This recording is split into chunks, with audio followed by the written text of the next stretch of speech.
Néhémie, chapitre 12.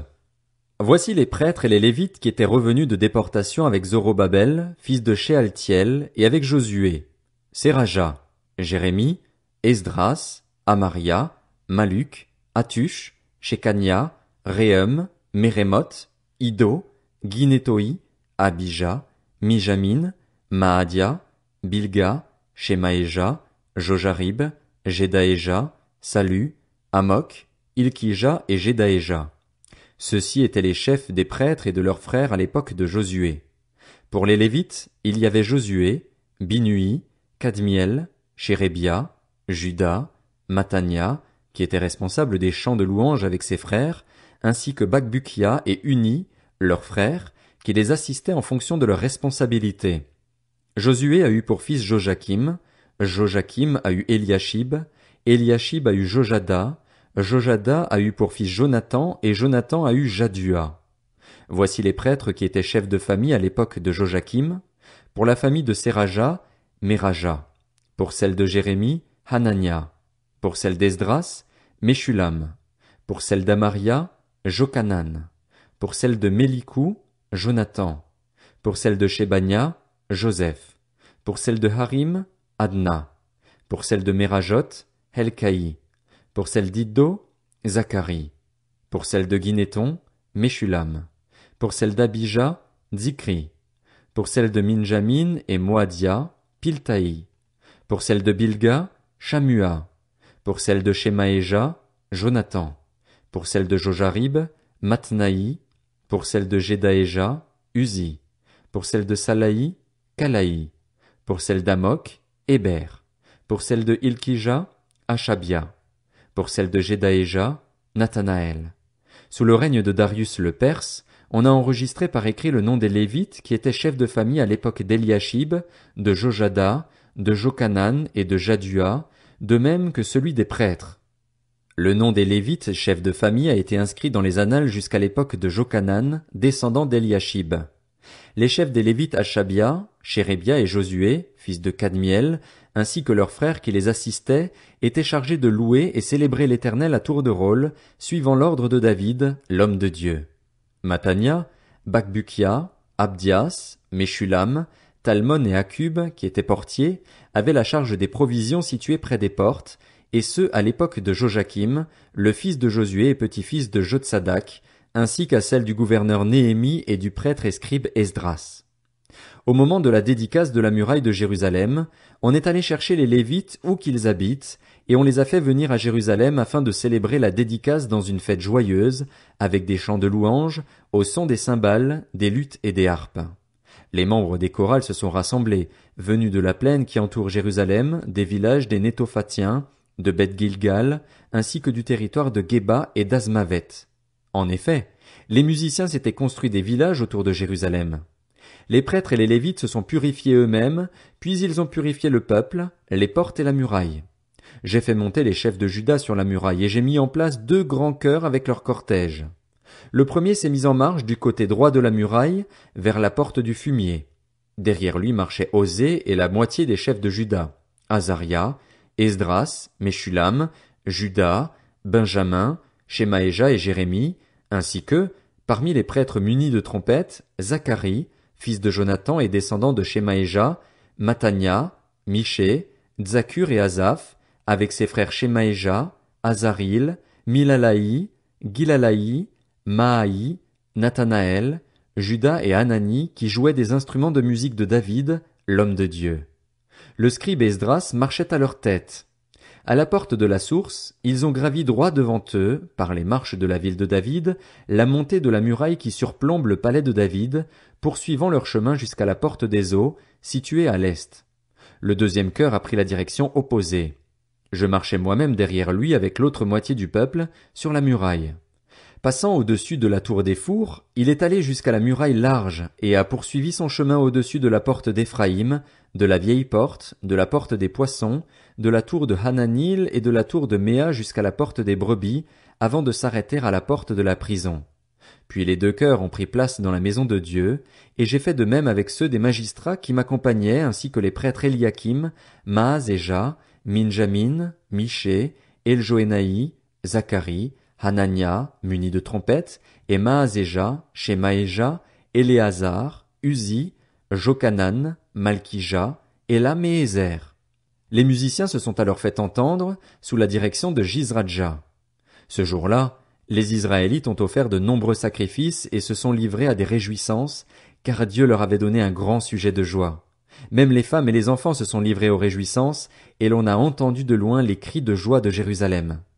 C'est à ce moment-là qu'on a désigné des hommes pour la surveillance des salles destinées à l'entreposage des offrandes, des premières récoltes et des dîmes, et on les a chargés d'y rassembler les parts accordées par la loi aux prêtres et aux Lévites, au nom des divers territoires. En effet, Juda se réjouissait de ce que les prêtres et les Lévites étaient à leur poste, assurant le service de leur Dieu et des purifications. Quant aux musiciens et aux portiers, ils respectaient l'ordre laissé par David et par son fils Salomon. En effet, à l'époque de David et d'Asaph déjà, cela faisait bien longtemps, il y avait des chefs de musiciens ainsi que des chants de louange et de reconnaissance en l'honneur de Dieu. À l'époque de Zorobabel comme à celle de Néhémie, tout Israël faisait don des parts journalières destinées aux musiciens et aux portiers. Il donnait aussi aux Lévites les éléments consacrés, et les Lévites les redistribuaient aux descendants d'Aaron. Néhémie, chapitre 13. À ce moment-là, on a fait la lecture du livre de Moïse au peuple, et l'on y a trouvé écrit que l'Ammonite et le Moabite ne pourraient jamais entrer dans l'assemblée de Dieu, parce qu'ils n'étaient pas venus à la rencontre des Israélites avec du pain et de l'eau, et parce qu'ils avaient soudoyé Balaam à leurs dépens afin qu'il les maudisse. Cependant, notre Dieu avait changé la malédiction en bénédiction. Après avoir entendu ce passage de la loi, on a exclu tout métissage d'Israël. Avant cet événement, le prêtre Eliashib, qui avait reçu la responsabilité des salles de la maison de notre Dieu et qui était un proche de Tobija, avait aménagé une grande pièce pour ce dernier.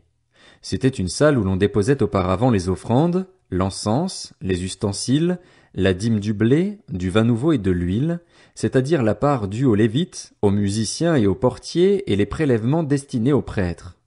Je n'étais pas à Jérusalem au moment où tout cela se passait, car j'étais retourné auprès du roi la 32e année du règne d'Artaxerxès, roi de Babylone.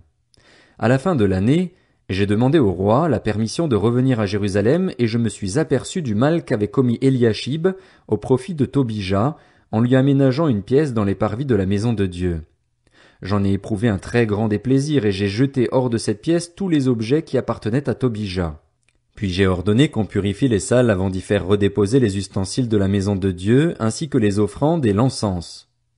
J'ai aussi appris que les Lévites n'avaient pas reçu leur part et qu'ils s'étaient repliés sur leurs terres, en particulier les musiciens chargés du service. J'ai adressé des reproches aux magistrats en leur demandant « Pourquoi la maison de Dieu a-t-elle été abandonnée ?» Puis j'ai rassemblé les Lévites et les ai réinstallés à leur poste. Alors tout Juda a amené la dîme du blé, du vin nouveau et de l'huile dans les entrepôts.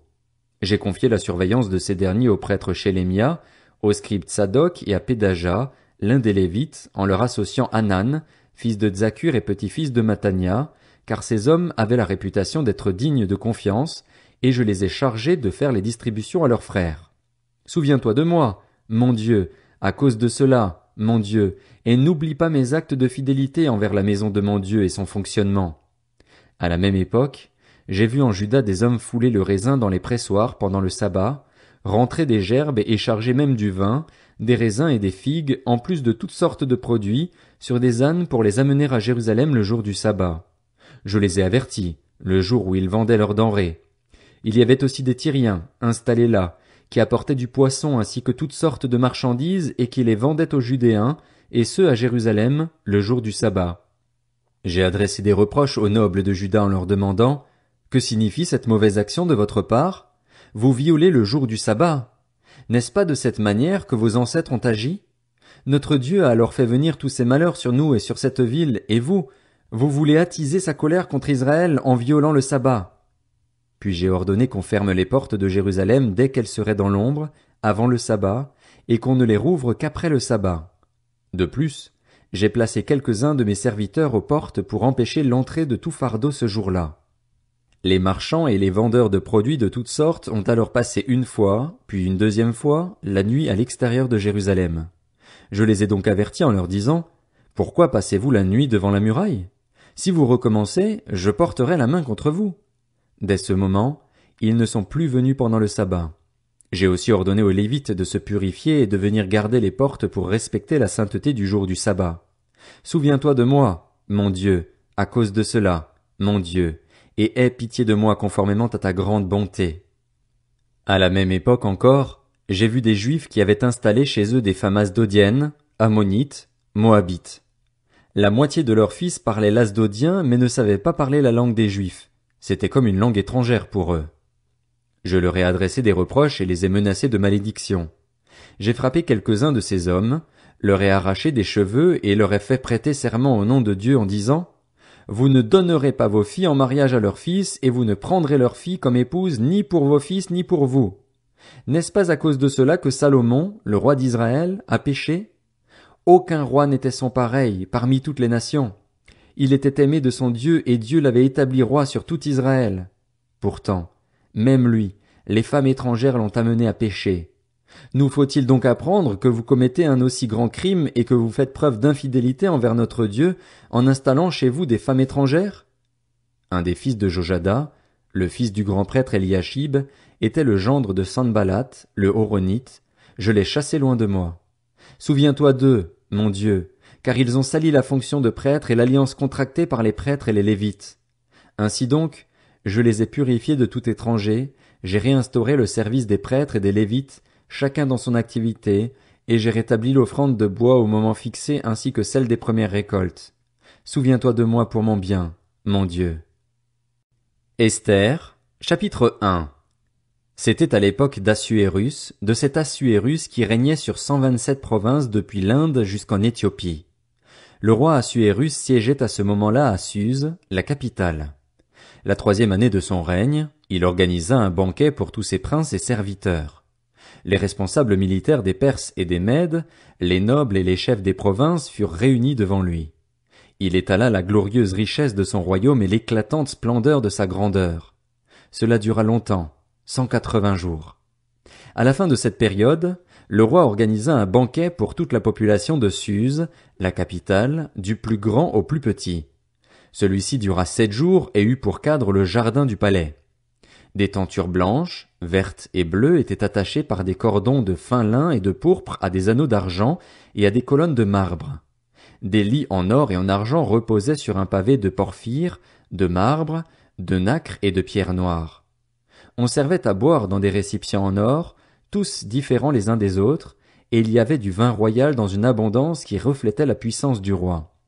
Cependant, conformément au décret, on ne forçait personne à boire. En effet, le roi avait ordonné à tous ses serviteurs de se conformer à la volonté de chacun.